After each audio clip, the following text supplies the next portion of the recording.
Welcome to MarketWise Live, the real estate edition, the podcast that gives you the hard facts behind what's going on in real estate. Realtor Mike Freeman, a Coldwell Banker realtor who holds an MBA in finance, draws from his financial background and his deep network to bring the most value for anyone looking to buy, sell, rent, or invest. And welcome back to the show, everyone. This is David Yaz of the Boston Podcast Network in our Westwood, Mass studios. And here, per usual, the man you came, if you clicked on this podcast, the man you came to hear and see, Mike Freeman. How are you, Mike? I'm doing great, Dave. How are you today? Good. I can't resist a quick mention before we get to our guests and all the exciting stuff we have for the podcast to tell you that I was at Gillette Stadium on Monday night with my son Griffin, who you know. Yeah.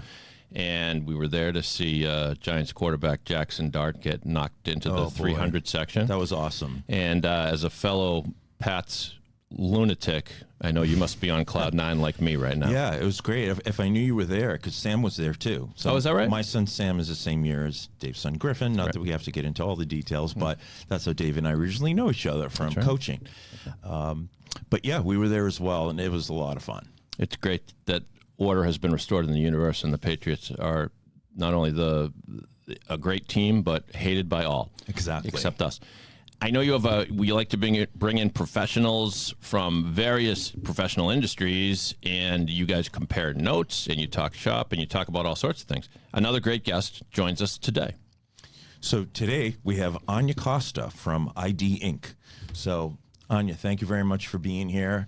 I think you're going to be an awesome guest. I'm really looking forward to this. It's going to be very different from what we've had, which is good. Oh, there we go. The audience was a little tired from the game. A little late, sorry. That's okay.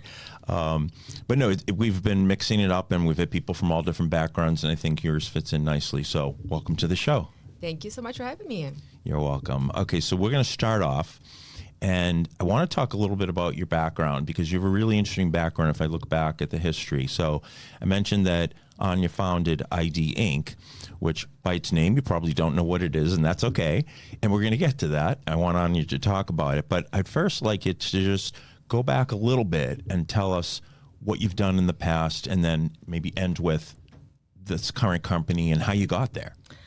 Yeah, I'm really excited because I'm 100% behind this company. It is exactly my baby. I grew it from just a conceptual part when I was in my master's program. And really, the whole concept started, I was getting my master's in organizational behavior. I was going into HR track. I wasn't even thinking about interior design. That was not a part of where I was going.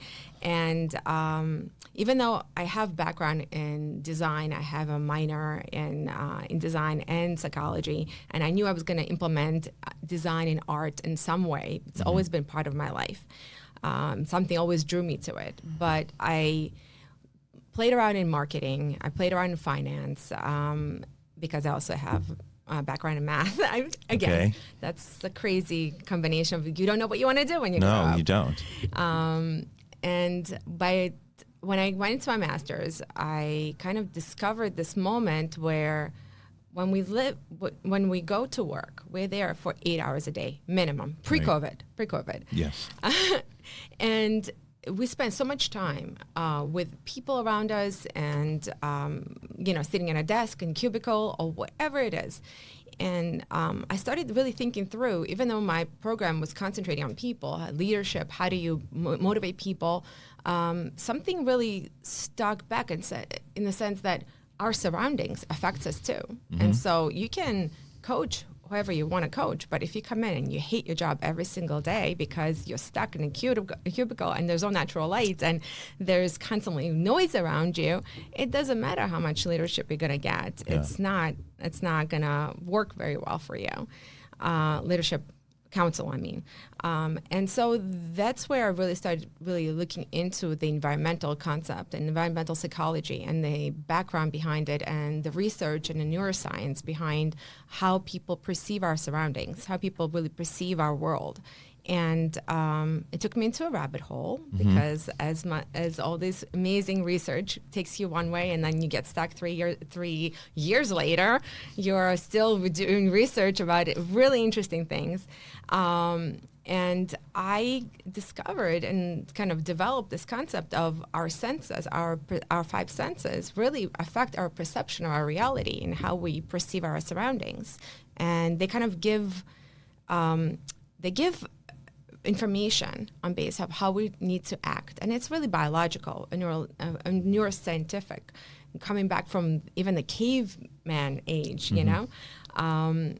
And all of that kind of got me thinking. I'm like, all right, so if I can affect my sight or the sound, what I hear affects me physically, and the things that are around me affect me physically, then I can manipulate that, right? I can change that surrounding to feel a different way, to be a different person.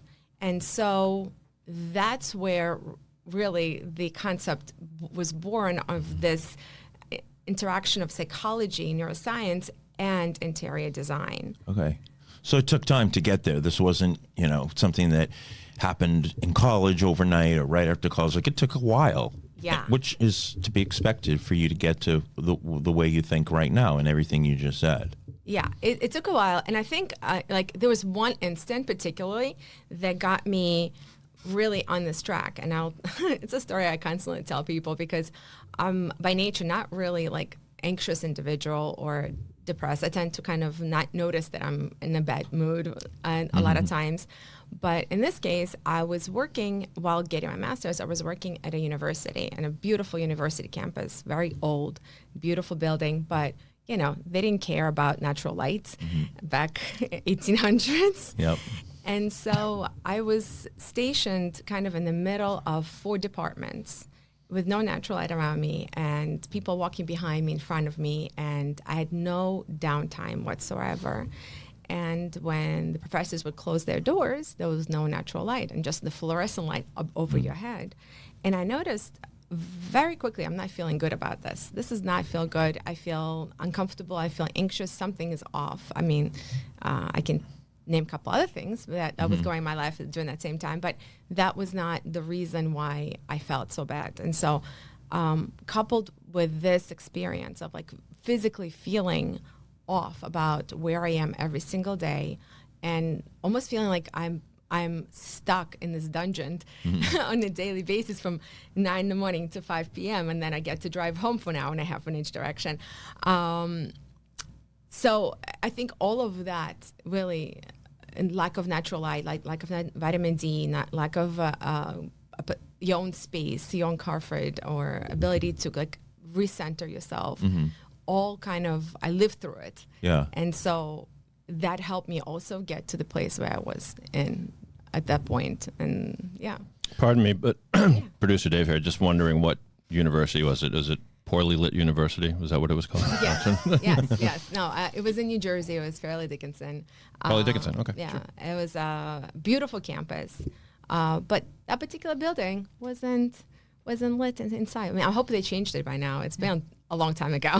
So it's really interesting as you describe that. What I'm thinking is that you're really and you weren't always, but you certainly are now in tune with how your environment impacts you. And I think, much, much more than the average person. And I think about, I'm not going to get into all the details because this is about you, but I think about how this impacts housing and how I think sometimes because you're buying a house before you live in it, you don't necessarily realize. Like we as realtors want to show people a house when it's sunny, not when it's raining. And so the environment definitely is a factor, but I think it's something that people just don't necessarily, they're not in tune with as much as you are. Yeah, I think I saw a part of the story. I actually was a stager when I came to Massachusetts. Right. And I worked with a company in staging houses, preparing them for sale. And I kind of got into the concept of, well, people get to come in and they have to feel like that's their home, right? So how do we make them feel that? How do we evoke that emotion? By natural light. Right. That's number one. Sunny day, absolutely. A lot of natural colors, light colors, because light balances of light colors. You get a lighter home, a lighter room if you have light colors on your walls. Right. And a tip, you got to paint your ceiling white before you sell, because that's a good one. That is a way to bounce light off your whole entire room and add more natural light into the space so it feels brighter. Yeah. No, and you know what you're talking about, we talk about in the office a lot about natural light, and then about having the right lighting during staging and during showings and during open houses. That's really important. We talk about white lamps versus yellow and that sort of thing. So I think that there's a conscious and a subconscious piece of this, because people looking at homes aren't necessarily thinking about this, which is a big part of why we have to do it. You know, you in your previous role as a home stager, and me as a realtor. Yeah, absolutely. You gotta think through. The way I thought about it is that as a buyer, I want to walk in and I want to feel a certain way, right? I want to feel like this is my home. This is comfortable. I can see myself living here. So what can I do? How do I use my 5 senses to impact that information? Yeah. And it's, a lot of times we just will like bake cookies, right? Right. That good smell. But sure. Now I think the hotel smell is actually a fresh, natural smell. Mm-hmm. When we're looking at things, we want to see clean bathrooms, right? The biggest thing is like you go into the bathroom, you want to see it new, or as new as possible, right? So brand new towels, new soap, small things like that. Small things, just to give that little bit of edge of this is a well taken care of home, and it's worth the buy. Yeah. I don't bake cookies, by the way. No? I don't bake anything. I mean, I want people to want the house. Yeah. So if I bake, that won't go over too well. Well, don't burn them, but... Well, they just won't. They'll be burnt or undercooked. Yeah. Okay, enough about that. So tell us a little bit about how, from the perspective of... So talk about your company, and talk about what your company does and how it incorporates everything you just said about your background and the way you think about things, and how you're just really in tune with and conscious of your environment. Talk about that a little bit. Yeah, so I founded ID Inc. It really stands for intentional design, which I was really lucky to get the name and the ID. I know it's maybe somebody who's looking for a fake ID. It's not that. I don't do that, guys. That's only after 5. No, intentional design. And it came about, that's a fun story. I got a chance to go and see Oprah Winfrey speak. Okay.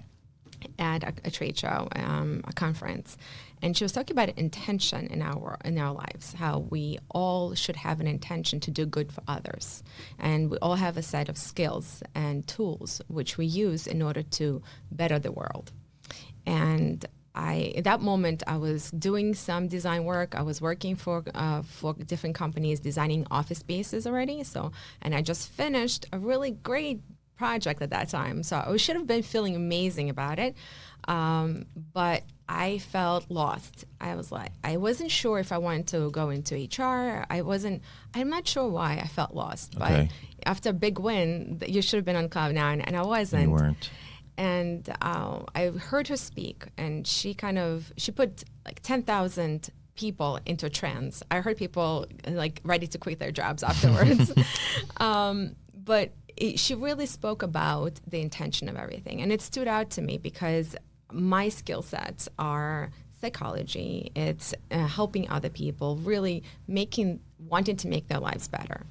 And that kind of felt, whatever she said, I don't remember. Mm-hmm. I was in trance too.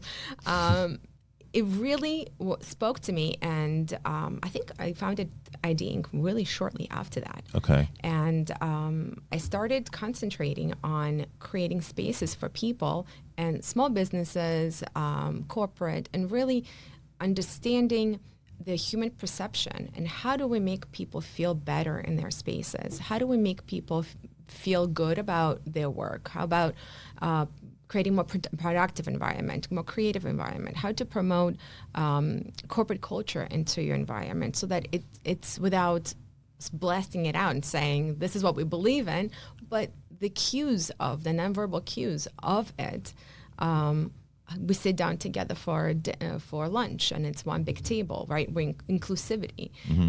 We want people to concentrate and do their work. If it's in finance, you kind of need to close off and concentrate on numbers. Those are a big thing. You can't have 10 million people around you. So you have to have a transitional spaces. Right. So I really started concentrating on the human behavior and how do we make their lives better. And then COVID hit and everything shut down. Yeah. And I got busier because people understood that when you're stuck at home at that point, right? You see the orange walls, or you see no lights, or yellow light. You mentioned yellow light, or bright white light. It all affects us. And our eyes actually perceive 30% of our senses are perceived through our eyes. And so what we see affects us physically and emotionally. So people started calling me and saying, hey, can you do what you did in the office for me at home? Okay. Because I cannot deal with this anymore. Yeah, that's interesting. And then home offices were born. And then that was need to be done, right? The background is very important. People, you need, when you're in the meeting, you need people to concentrate on you versus your background. Right. And so that matters. And how do you set that up so that you are the star of your Zoom call, right? Yeah. People have crazy things sometimes. Yeah. And that's what you're right. That's what you focus on. Yeah. People have like the ocean, and you start thinking about that, and before you know it, yeah, your mind is drifted. You're in a different place. Yeah.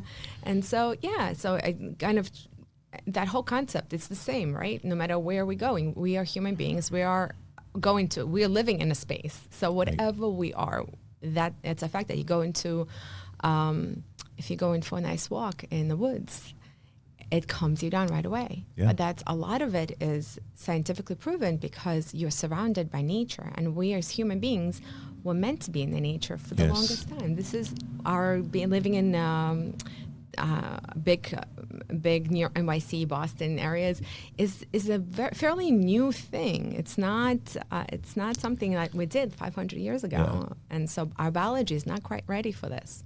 Well, you've made me think of a lot of things related to my home office and our office. I have a feeling Dave's thinking about it too.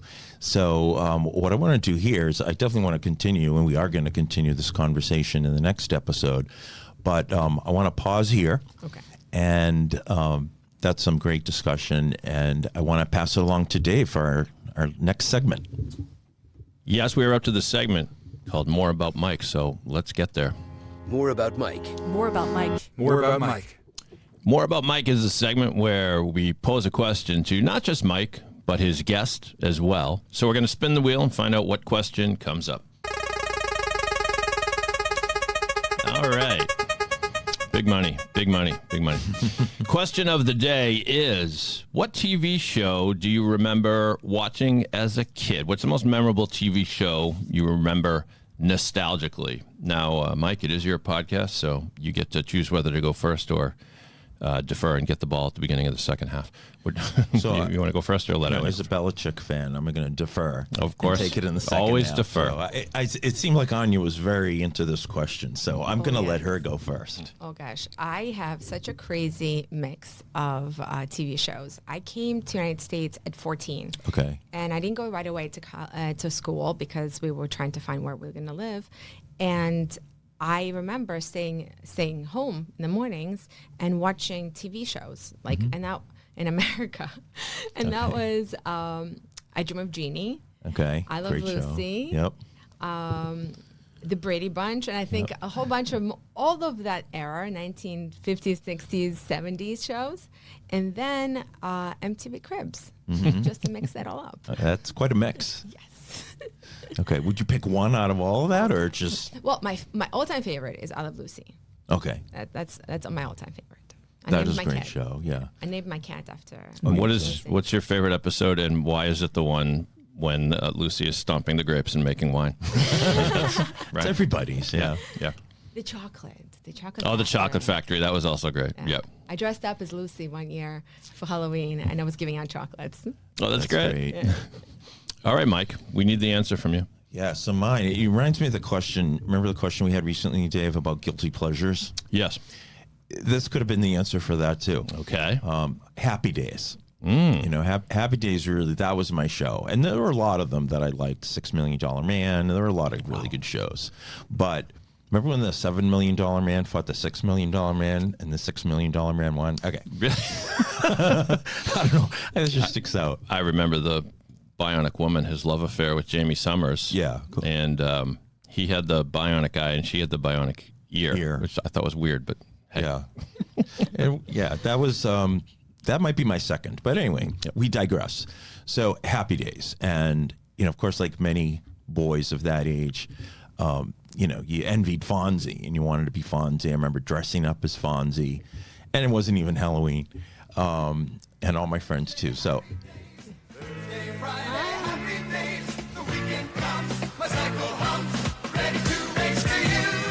The weekend comes, my cycle hums. It took me a while to figure out what that lyric was.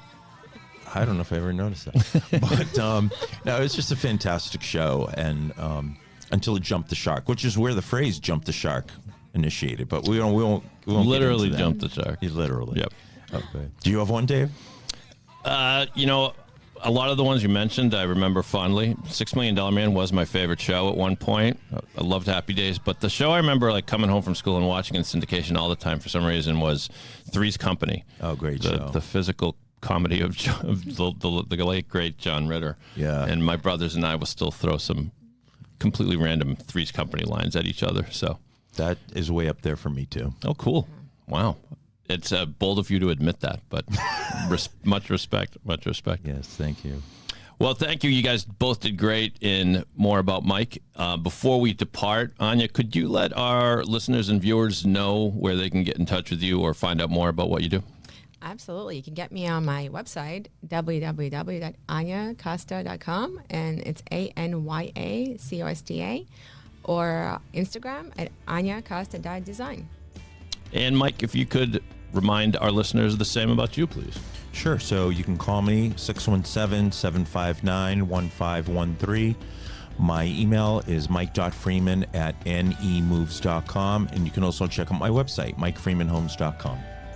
Thank you very much. Excellent job, both. We look forward to having Anya back for the next episode. All the contact information you just heard will be in the show notes of this episode, so just check it and get in touch. You can find the podcast on YouTube now, which is exciting. Mike, is it your YouTube channel? Or? Yeah, it's on my YouTube channel. Mike Freeman Homes, I believe, is the name of my YouTube channel. It's pretty new, but I think it is. I think it is. So you watch it on YouTube, Apple Podcasts, Spotify, wherever you find your pods. And we thank you for listening to MarketWise Live, the Real Estate Edition.